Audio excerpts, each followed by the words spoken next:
Hello, welcome to the Minimalist CDC. My name is Chris, and today I'd like to give you a review of this guy right here, the TRM Shadow. So, I posted the first impressions video the other day, and I've had about a week and a half to get acquainted with this one, and I'm frankly pretty impressed by it. And I kind of want to give you an overview of what I thought of it, some of the things that I thought could be done a little bit better on it, and just overall where we're at with this guy. So this isn't my knife. It was kindly put on loan to me by Kevin over at Knife Nerdery. You should definitely go give his channel a follow and a like because he puts out amazing content. So he was kind enough to loan this to me to check out for a little bit because unfortunately this knife is nigh impossible to get unless you're willing to pay the gold price on the secondary market. So hopefully TRM puts these into a higher production cycle and we get more of these on the market, but for the time being, it is not an easy knife to acquire. So, not to belabor the size comparison part of this real quick, but I want to give you just a size comparison of the knife and a couple of knives I'm going to be talking about in relation to it. So there it is against our American $2 bill. This is a Benchmade bug out, and this is another TRM knife, the TRM Atom. So throughout the video, I'm going to reference these other two knives, and I just kind of want to give you an idea of where we sit as far as our size comparisons and the weight of this guy. So when we look at the weight, this guy is, of course, bigger, and it's going to weigh more. So we end up with 3.7 ounces for that. 2.8. Granted, my bug out is clad in titanium, so it's going to be a little bit heavier than most bug outs. And a neutron is 2.3, so very lightweight. So, the reason why I want to talk about the knives in relation to other knives, I think it helps people who may already have that knife have a better understanding of what we're dealing with if we can relate it to something that maybe in their collection or maybe they've seen before. And when I deal with a Shadow, I think that the closest corollary to it out there is going to be the bug out, because you end up with an EDC blade with thumb stud deployment and an axis lock. There's a lot of differences as well, but the core mechanics of what make this knife great are shared between the two. So first off, let's just talk about the Shadow. The Shadow has this interesting blade shape. And I think that's one of the biggest pros it has going for it is this giant flat grind on the blade that allows for a couple different types of utility that other EDC blades may not offer. Aesthetically, when the blade is out like this, I really appreciate that they don't do a lot of blade graffiti. The TRM logo is sweet; it looks great. They don't have their branding all over it. It's just going to tell you TRM USA 20CV on the back. So it's telling you where it's made, who made it, and what it's made of. As long as we're on aesthetics, let's talk about the pivot. So it's going to be hard to show on camera, but it's reflective. It's almost holographic. It's just a beautiful piece of aesthetically pleasing decor on this knife. It looks great. Our thumb studs, they are ziggurat style, milled out, great grip on them. Coming down, we have really good grippiness with the milling out on the G10. On the back side, we get the same treatment. We have a nice shiny pivot and the extremely grippy axis lock. And I think they call it a river lock, but for the purposes of this video, I'm going to refer to it as an axis lock because there's no reason not to.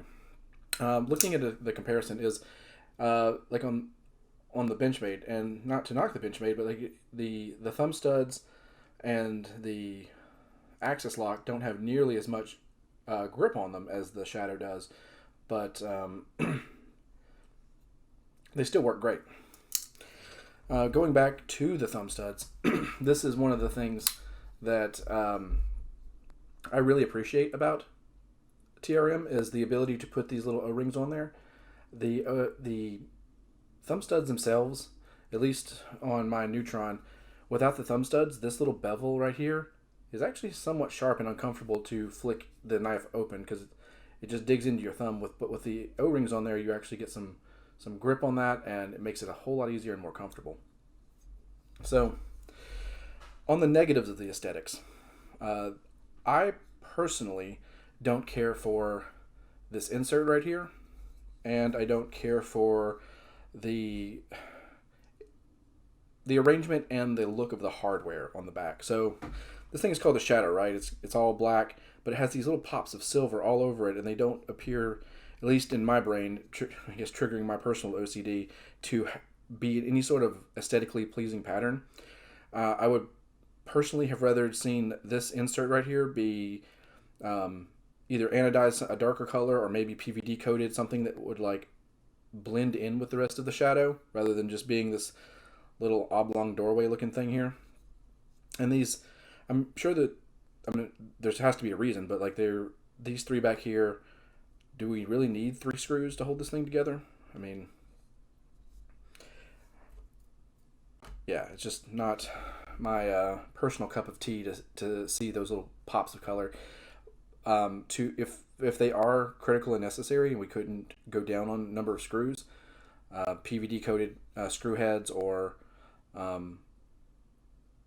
black titanium screws that would blend into the rest of the shadow. And it may just be my personal preference, but that aesthetically, these little pops of metal don't really do it for me. So let's move on from aesthetics to mechanics. Mechanically, this knife is great. The thumb stud deployment is phenomenal.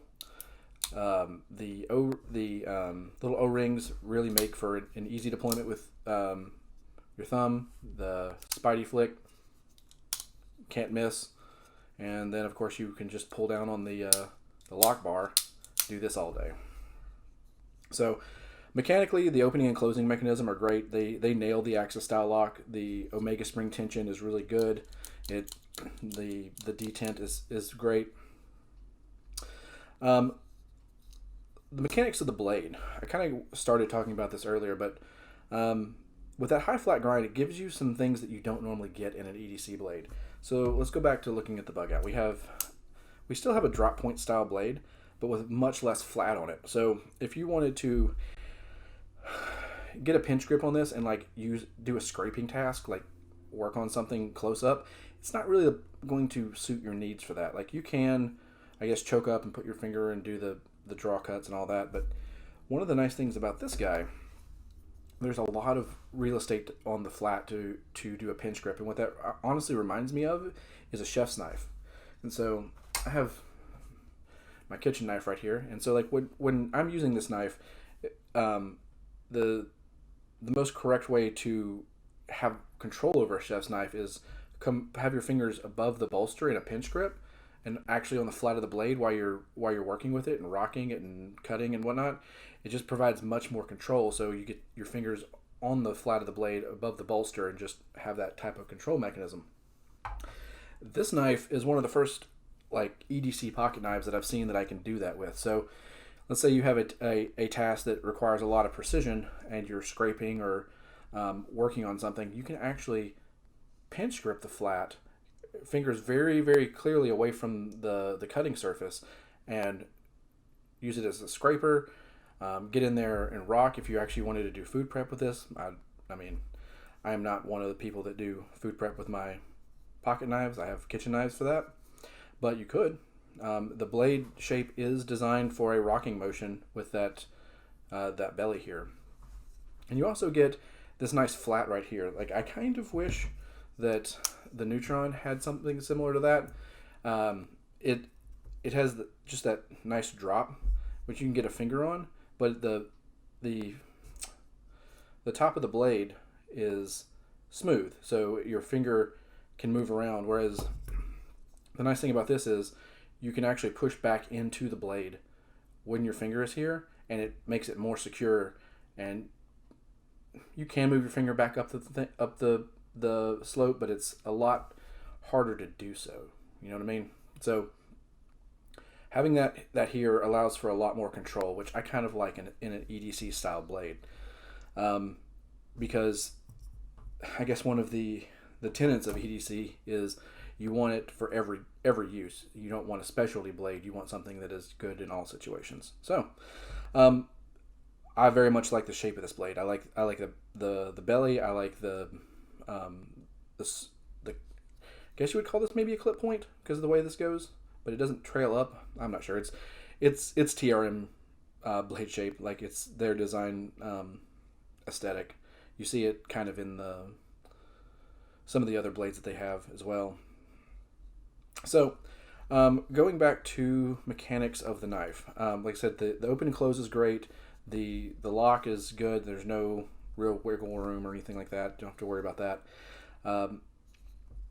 The one negative I'm going to impart on mechanics is the length of the handle and the length of the blade. So let me see if I can zoom in here and show you what I'm talking about.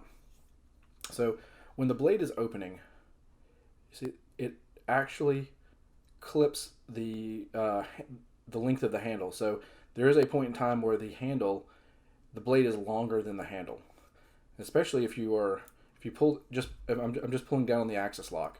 That's all I'm doing here, and it juts the sharp point of that blade out. So this is something that can be avoided, but it is definitely caught me off guard when I was playing around with this knife and working on getting used to it.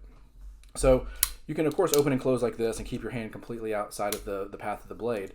But one of the things that I've always done with my axis locks, and I'll show you on the bug out, is I will firmly situate the butt of the blade in my palm, pull down on the axis lock, and deploy the blade, close it, open and close it.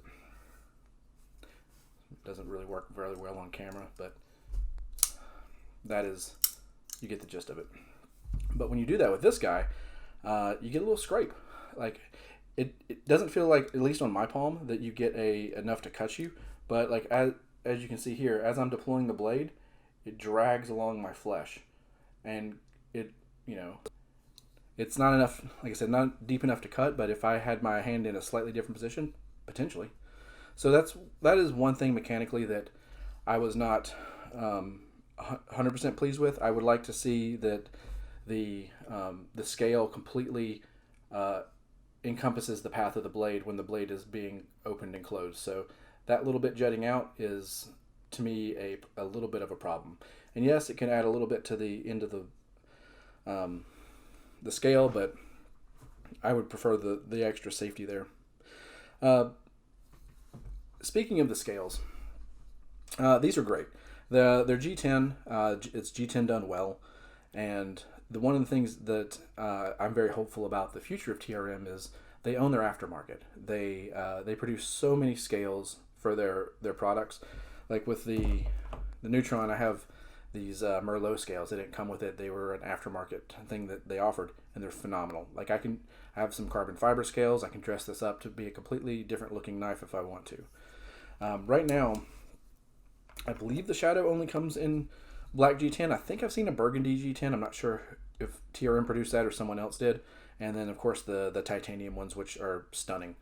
I am hoping, with the promise of the way TRM has operated in the past, is that they will offer more scales for this, because I would love to see bright scales or carbon fiber scales, or just all kinds of fun things that you could dress this guy up as. And along that front, I would be, as a consumer, be highly interested in a set of scales that are right hand tip up only, that don't have this. Like, for lefties, I 100% and understand your plight. So many knives don't come equipped for you, but in the aftermarket, if I could buy either right-handed or left-handed scales, that way aesthetically it looks better to me, the end user, who's never going to use it left-handed. I mean, that was one of the selling points of this guy, right? Like, it is right-hand tip-up only for this titanium, excuse me. And I just prefer the look of that, because that is how I use the knife, and that's the way I want it to look. So that would be one of my asks or wish list items, is to completely eliminate this on aftermarket scales and sell left-hand versions and right-hand versions. But other than that, like the first time I saw this thing, I was like, is this integral? Because the milling on the G10 and the way it seamed together, like there is a seam line, but it's not immediately apparent. But yeah, aesthetically, mechanically, I think this guy's a winner. I think that once they become more available, I will definitely be a customer and will be ordering one. If you're interested in TRM knives, they are harder to get than most.